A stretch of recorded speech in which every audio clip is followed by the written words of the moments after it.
Back with Nathan Lynch, investigative journalist. How are you going, Nathan? Oh, great, Michael. It's great to be back here. I'm a big fan of your media empire out there at the Manly Bureau.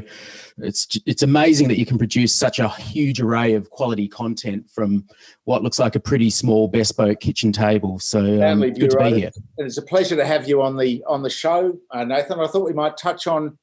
It's been a bit of a week for ICAC. We might talk ICACs of the world. Have you got an ICAC over there in Western Australia?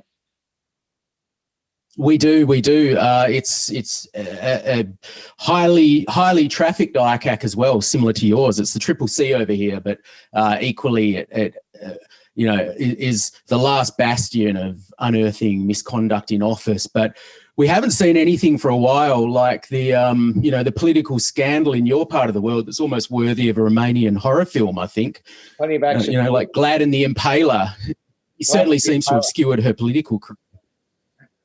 What's your take on it? Does it go to the need for a federal ICAC? And will she survive? Oh, well, clearly. Yeah. Can she survive? Well, I guess we've got to be careful what we wish for here, Michael, because, there were people that were wishing to see Turnbull's demise a while back, and look what we have now. So, a lady of credibility like Glad, I really hope she can weather this and stay in power, but maybe that's just self-interest, because the New South Wales Liberal Party really are the gift that keeps on giving for political journalists. I mean, the New South Wales Libs should be a contender for the Walkley this year, I think, for the biggest contribution to investigative journalism. I'll never forget the Nats. I mean, there's a certain symbiosis going on because, of course, the national leader, John Barilaro, also his wife, in fact, is a property developer too. So there's a bit of property developer conjugal and non-conjugal action going on around the place. But in fact, the issue really comes to credibility in government ultimately, doesn't it? Because if she does survive and press ahead, then this will be the issues over perjury, over her knowledge of property transactions and so on, and of various payments relating to those. Does this undermine democracy and reinforce the need for a federal ICAC? Well, it really does. I mean, it just shows people the extent to which democracy is for sale in the current environment. You look at Gladys, and she's clearly a lady of character and integrity, and it's almost like she's fallen for a romance scam. In the financial crime world, we've been warning about these types of romance scams for a long time, and it's, just another terrible example of the heart trampling roughshod over one's sense of personal judgment. You look at the way she's appeared before ICAC as a sort of a credulous single woman, and judging by her testimony, she's fairly naive about the working of the world, I'd say, Michael. When something untoward comes across her telephone or her desk, it's a case of, I don't need to know about that.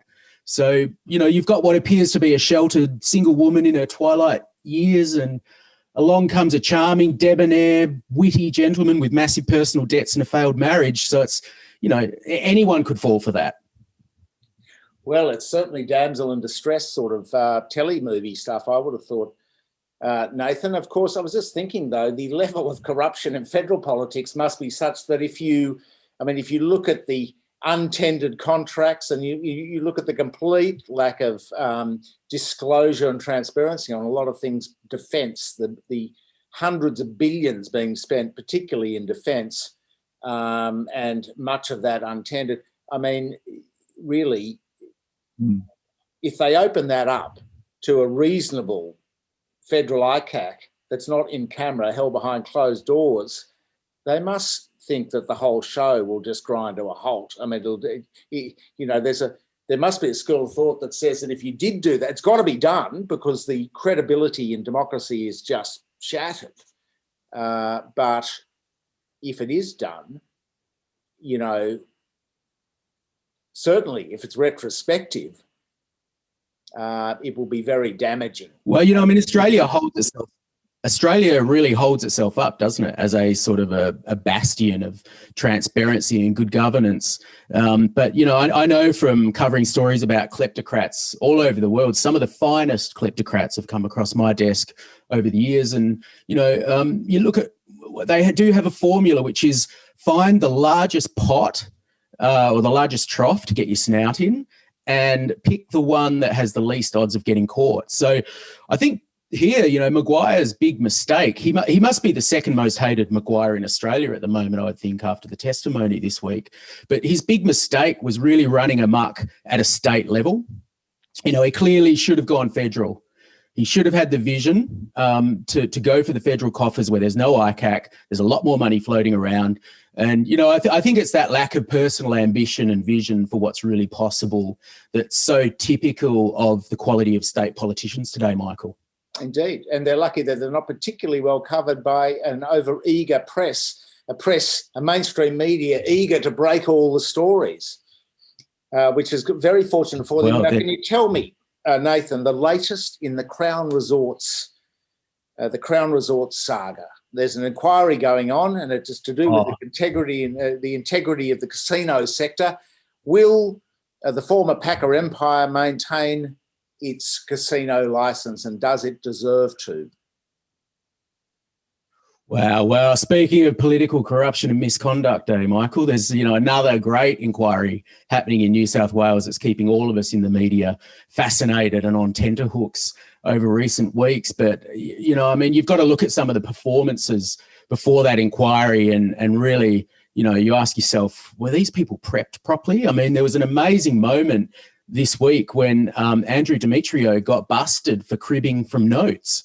You know, he was chastised like a school child in an exam for bringing notes off camera. So, you know, it's amazing. Even people before inquiries are making the most of the opportunities of work from home, which is to bring your advisors and your note takers in with you when you're on the stand.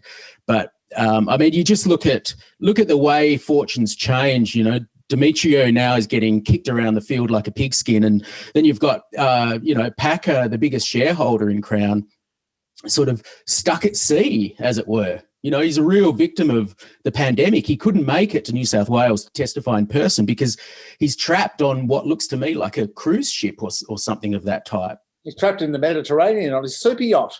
Terrible, terrible business. Terrible. I mean, it's lucky he escaped Mexico, really. I guess he probably looked around his gin palace there and saw all the bottles of Corona and fled to somewhere warmer and safer than Cabo San Lucas, you know. But it's a tragic turn of fortune. And I just wonder, where's DFAT in this? You've got an Australian stuck, languishing at sea. You know, where's DFAT getting its people home to Australia? I think Dad Kerry was right when he said, don't pay any more tax than you have to because the bastards aren't doing a good enough job. So how's it going to play out? Are they going to keep their license? They will have to. I mean, it just there's nobody else to take it, is there? Is that the way that it works? Well, you'd be left with some pretty big empty towers, wouldn't you? It'd be like one of those Chinese ghost cities if you took the license away at this point.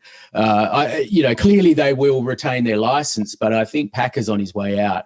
I think we've seen probably the last of, you know, the Packers' big involvement in gaming in Australia because it's just the revelations and the scrutiny have just been too brutal. I mean, who would want to be involved in a listed company in this environment?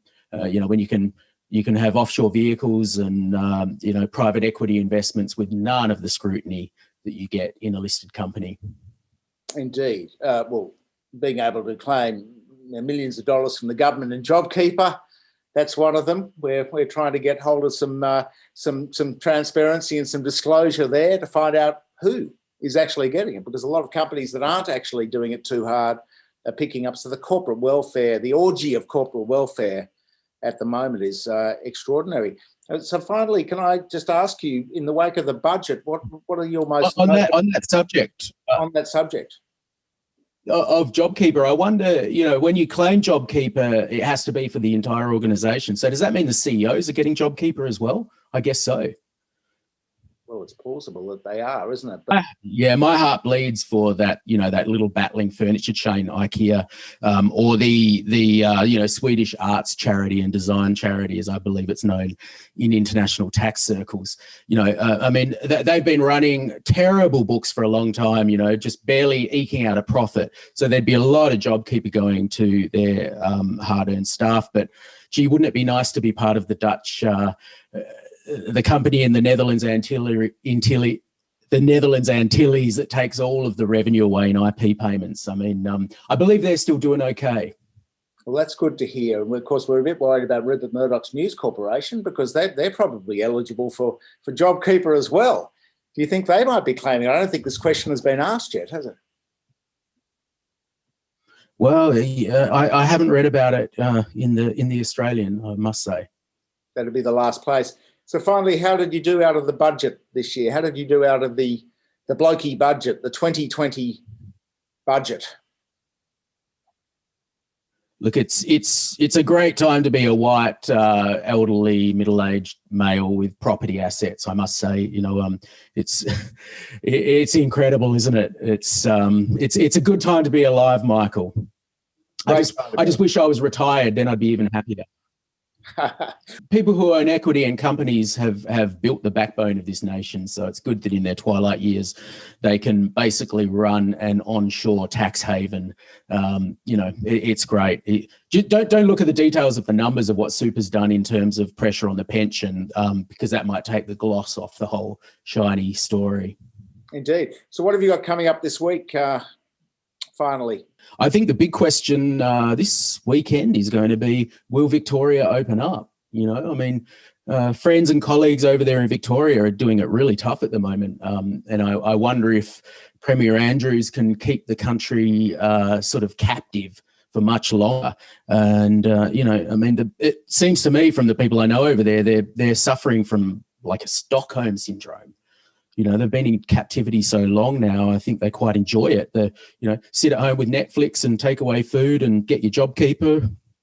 It's not a bad way to live. So I wonder how many people are desperate to get out and how many want to stay. But I think it's going to be more Magaluf than Melbourne when they open the doors down there and the pubs reopen right around grand final season. It could be messy in Victoria. I think he's timed this very badly. But it's great to have you on, Nathan, and we'll speak to you in a couple of weeks. Speak to you in a couple of weeks. Great to be back. Good on you, mate. Take care. Here we go.